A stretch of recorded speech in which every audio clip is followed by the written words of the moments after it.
The sound you hear is that of a grave being dug on a hillside in a lonely section of England in the 17th century. And that was English thunder of the era. And that, a soft English drizzle. Water, earth, sky, elementals. Surrounding James Alsop, money clipper, highwayman, father-in-law, gravedigger. It'll take him about another hour to finish, and about another hour to give it a corpse. For in that time, James Alsop will add murder to his other attributes.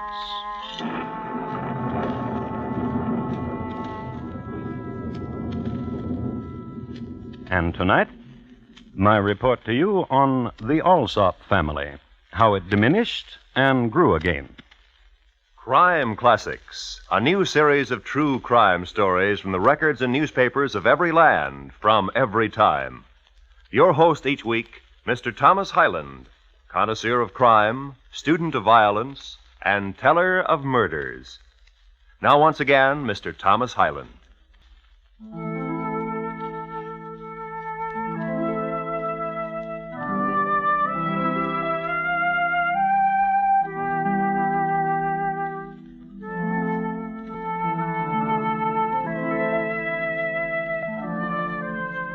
The year 1673, and the place Ham, a small village about 4 miles from London, situated in the county of Essex. Now, the month is March, at the tail end of a wild winter, a winter of great snows, much poverty, and much returning to the earth of the folk of Ham, young and old. Never was there such a winter within the memory of what villagers were left alive. And now that the snows had melted and the first warmth blew across the heath and into cold stone rooms, there was stirring among the hamlings who had survived. Man and wife smiled on each other where yesterday had been chill. Life must go on.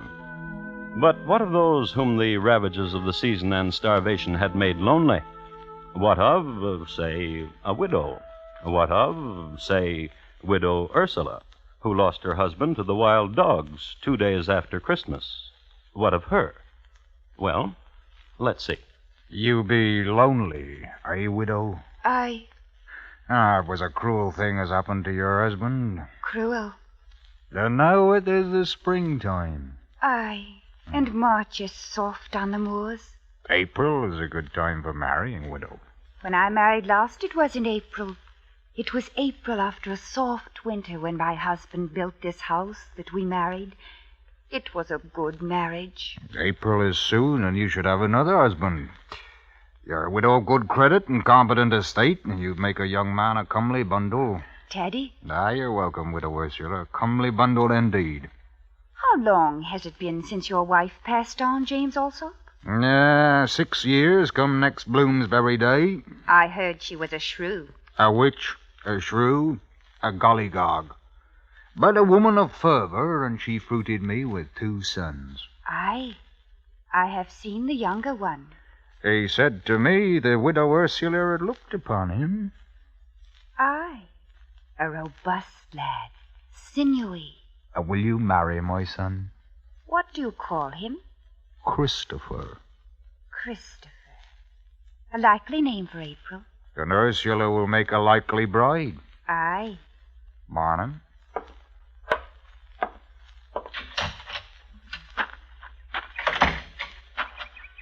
Oh, Father, what did the widow say? Will she marry my brother? She will. To horse, William. Aye. So, my brother Christopher will take a bride. Your brother is not like us. He needs a woman to take care of him. He is a dolt. Perhaps. And cowardly. Maybe. For instance, he needs his father to propose for him. He has a shy manner. Cowardly. For instance, down there, where the carriage will roll soon. Would he have the courage to stop it and point a knife and demand money or life and mean it? No, not Christopher. There, around the hill's curve, the carriage. Father? Aye.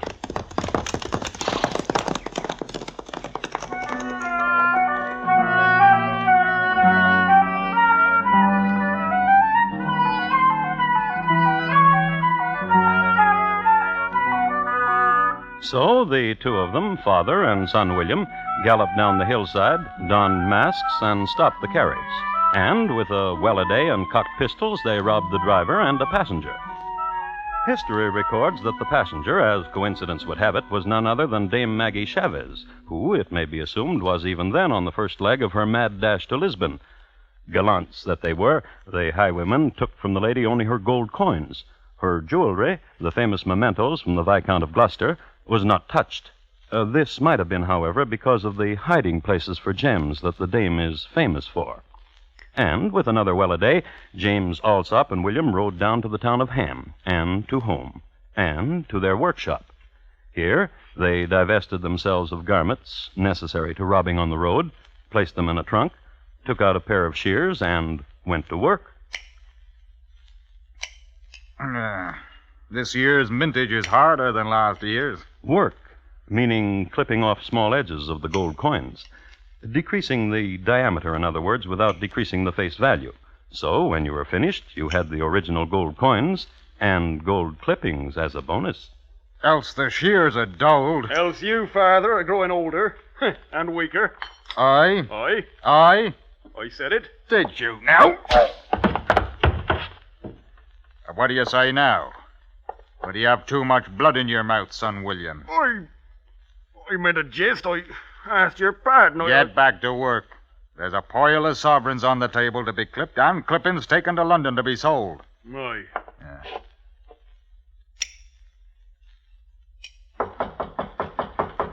Who be it? Christopher. Come in, son. Hello, son. Hello, Father. Hello, William. Did the day go well for you, son?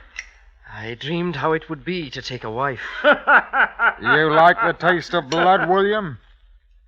I dreamed how it would be to take a wife. And it was a fine dream. Yeah, I spoke to the widow Ursula. And asked her what I told you, Father. Aye. Will she have me? In April. I'm grateful to you. You're a good son, Christopher. You make your father proud.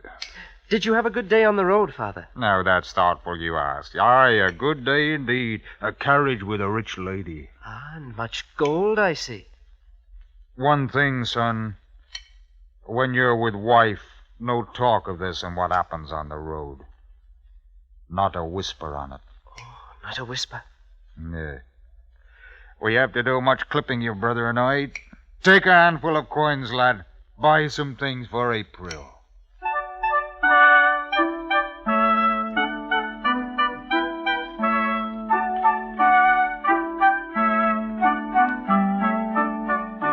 When it came, it was the mildest April in years, and the good townsfolk of Ham wore homespun linen of most feathery weight for the nuptials, the widow Ursula to Christopher Alsop.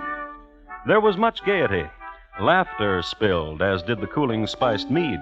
And, as sometimes happens at such festivals, a group of the younger set thought they spied a druid and ran off into the woods to give it chase. But the older set, the ones who had already chased their druids, stayed. And they smiled kindly upon the bride Ursula as she took the hand of Christopher and led him into the warm stone cottage. My husband. My bride. You dance well, the saraband, husband. Do you not have a good word for my jig? In the saraband you whirled and lifted me high. You are comely, bride Ursula. You are young and handsome. I love thee. And you will gentle me and be ardent. Aye. And I to you. Christopher, Aye. your father is rich. He is. He has told me I do not need to employ myself at anything for a year, as a wedding gift, if I wish it. Oh, he must be very rich, then. What does he do for his riches? I cannot say. But you are husband. Then come to me. Yes.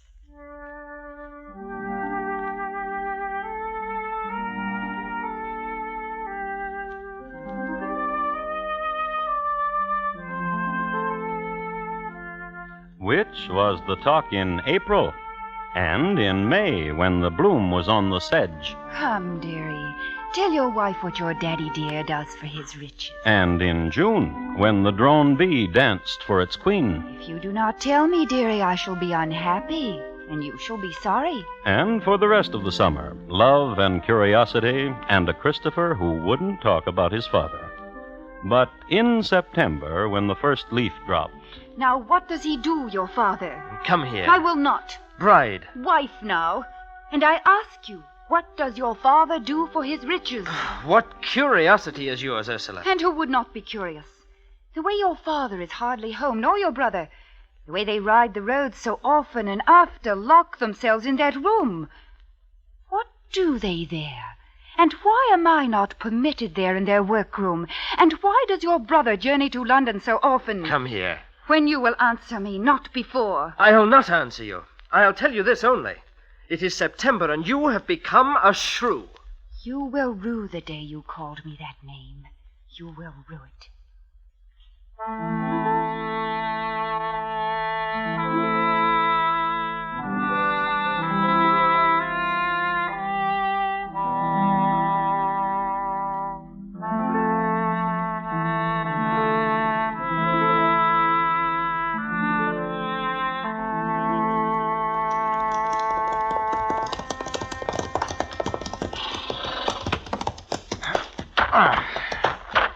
Tether the horses, William. Aye.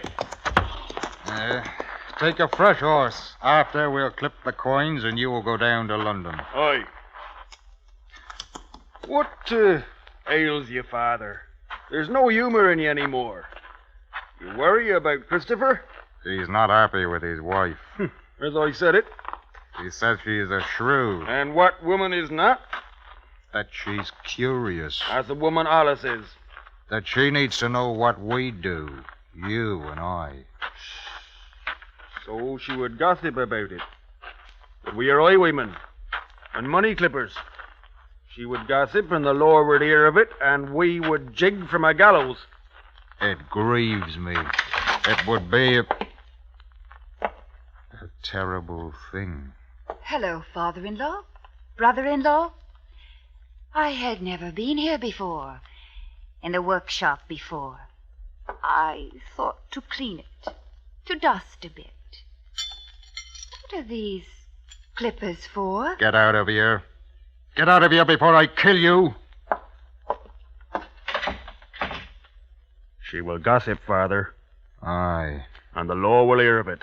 Aye. The gallows and death. Not for us. To work, William.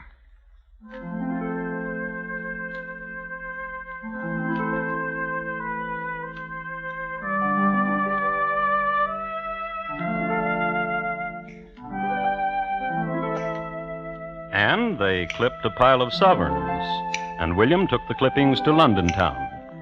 And the rest of the night, James Alsop sat with his thoughts. In the false dawn, he came to a conclusion. His daughter-in-law had to go. For good.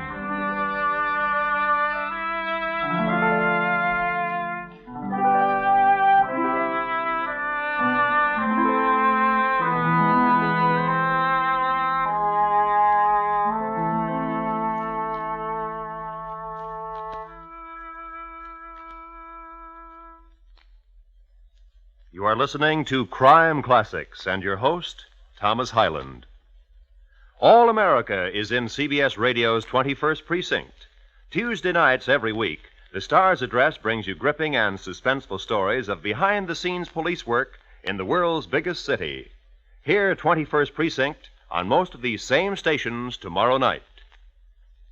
And now, once again, Thomas Hyland and the second act of Crime Classics and his report to you on the Alsop family, how it diminished and grew again.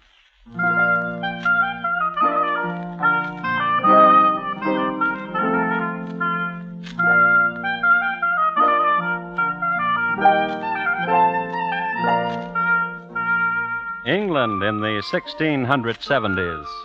It was a mess. First of all, the English didn't like the Dutch, and the Dutch felt the same about the English, and they were constantly sending each other's frigates to the bottom. The King of England was Charles II, famed for being a member of the Stuart family, for marrying with Catherine Berganza, and for peeling the oranges of one Nell Gwynn. It was, as I have indicated, a yeasty time, foment everywhere. Colonists were going off in every which direction, to America, to India, and to the Caribbees. It was the decade, too, of the great Fethergill hoax, and it was the decade of plague and fire. Let's look again at a corner of it. The year, 1673. The place, the village of Ham, and a woman named Ursula, walking through a meadow at dusk.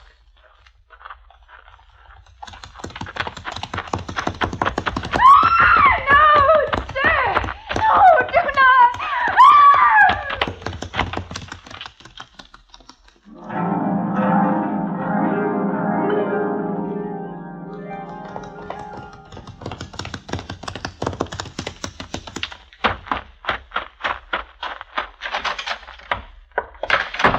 Alsop, Oh, no, Ryder. Did you have a good ride? middling. I think. Only middling. What are you talking about? I saw the woman Ursula walking through the meadow, as you said she would be. And did you kill her as I said you should do? I am not sure.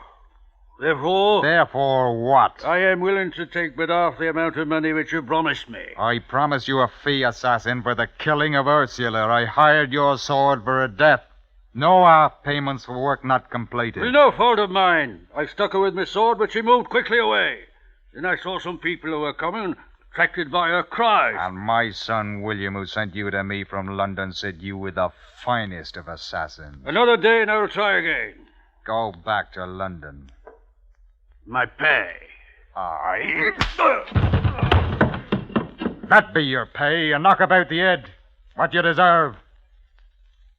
Get you back to London.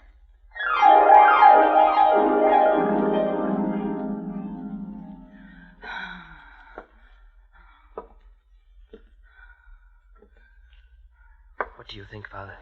That your wife is a fortunate one. That the wounds are not grave. The villagers who saw the attack said a rider in a cloak and mask chased her about the meadow with a sword. For what reason? For what reason I cannot conceive. Ooh, a mystery. Who would want to do murder on such a fine woman? Huh? Yesterday you called her a witch. Aye, even worse. But I did not mean it. As I said, what has happened? A mystery. Who would want to kill her? Ooh, your wife is a provoking woman. She walks alone in the meadow at dusk. If she ever recovers, I will tell her to do so no more. While I'm gone for the surgeon in Yorkshire, you'll take care of my wife, Father. Aye, that I will. I'll watch over your wife.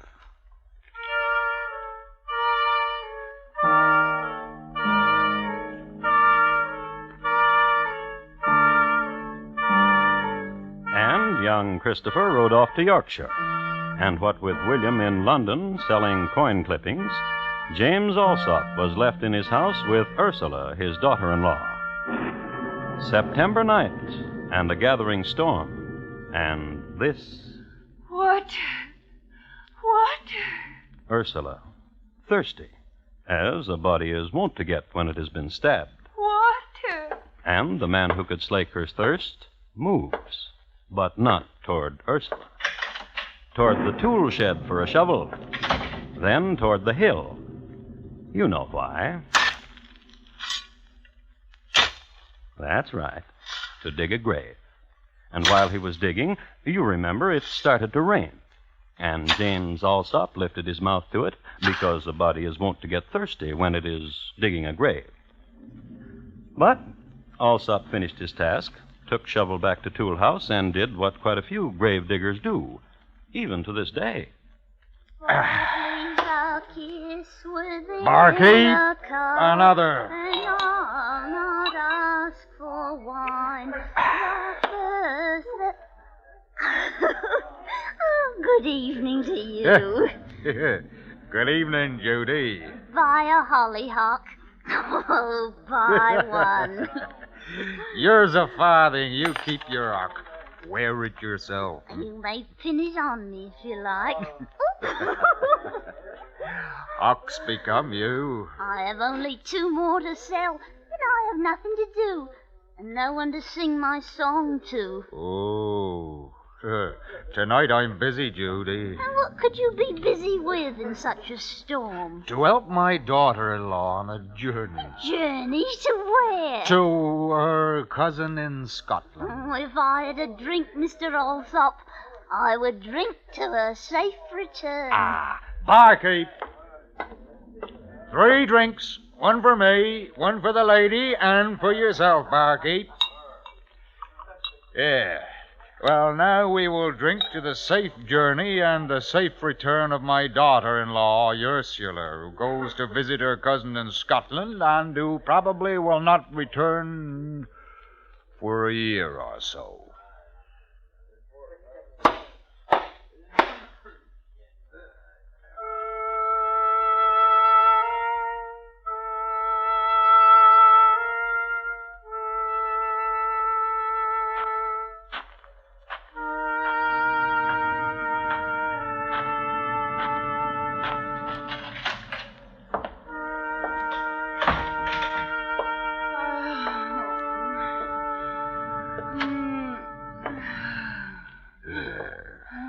Poor girlie. You had to go and find out I was a thief, did you not? I can't stand to see you suffer, girlie.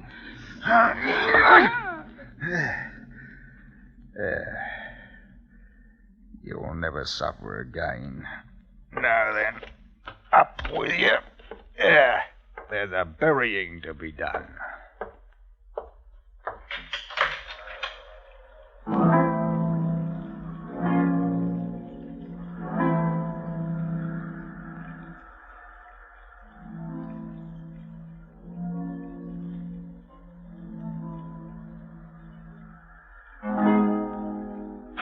Pastoral scene in England under Charles II. Cutthroat carrying victim through big storm to grave. A few more details. Darkness torn apart by lightning. Silences shattered by thunder. And the earth, a sea of mud. It was perhaps 300 yards to the hillside, and when James Alsop got there, the grave he had dug was gone, washed away. So, what we've got now is the same pastoral scene in reverse. Cutthroat carrying victim through big storm back to scene of crime. Sure. Cutthroat in a quandary. The plan was to bury you neatly, Ursula. Now what? Proving that things gang after glee. Yeah. I told everyone you were going for a visit. The question. What shall I do with you? Seeking the answer. The answer? Not quite. This time the answer, change everybody into warm, dry clothes. And having done this, the stroke of genius. Remove the glass from a window frame into the room, hide it, and set up a cry. Murder! Murder most foul! Help! Thieves have come and made murder! Help! Help!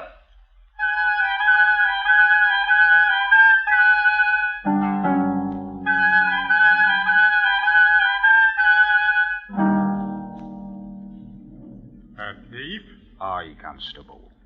And killed your poor daughter-in-law. Yesterday a man tried to do it while she walked the meadow. I've heard. And now you succeeded. I heard a cry from Ursula. I came quick to her, but only in time to see her attacker flee. Flee? How? Through the window, sir. Which window? That one. That one? With no glass in it? Of course, that one. And you're sure of it? Aye. Come here. Aye. If the thief and murderer escaped through this window, how did he get through the cobweb which covers the opening? Sir? Stretched across the window frame is a cobweb, as you see. From side to side, so. From top to bottom, so. Sir? Then how did this thief of yours get through it? Sir? You're under arrest, James Alsop, Arrest? for the murder of your daughter-in-law. Johnny, the chains.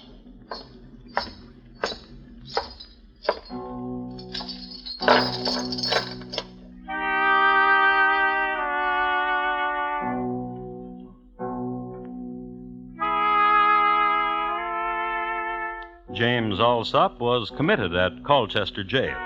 His sons William and Christopher were not to be located. Justice was swift and sure. James Alsop was sentenced and led to the gallows. And as he mounted them, a thing happened. Wait! Wait! In the name of the king! Do not hang that man. A messenger with good news, especially if your name was James Alsop of Ham in the year 1673, and the hangman had just indicated that you stick your neck in a noose. New evidence from London. Thank heaven. A man who calls himself Topham says he can prove that James Alsop is no murderer.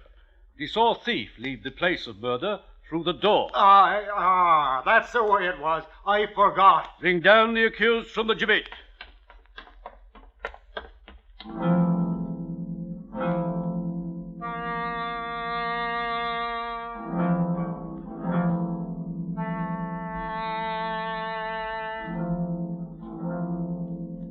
But our story still has a dolorous end. Mr. Topham from London turned out to be none other than the missing William Alsop, son of James. He could have stayed in London, safe and alive, so he must have loved his father dearly to have taken such a chance. But the only way he changed history was this.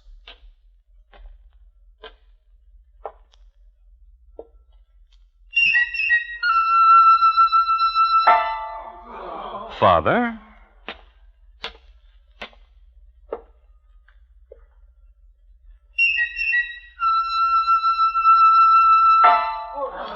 Son, William. What happened to Christopher? Well, he had heard what happened to his wife, so asked himself why return to Ham. He stayed in Yorkshire, where he met the widow Patricia. She was comely, and the next April they were wed. She made puddings and was an uncurious woman. They lived long and happily, and gave to the world 8 Alsops.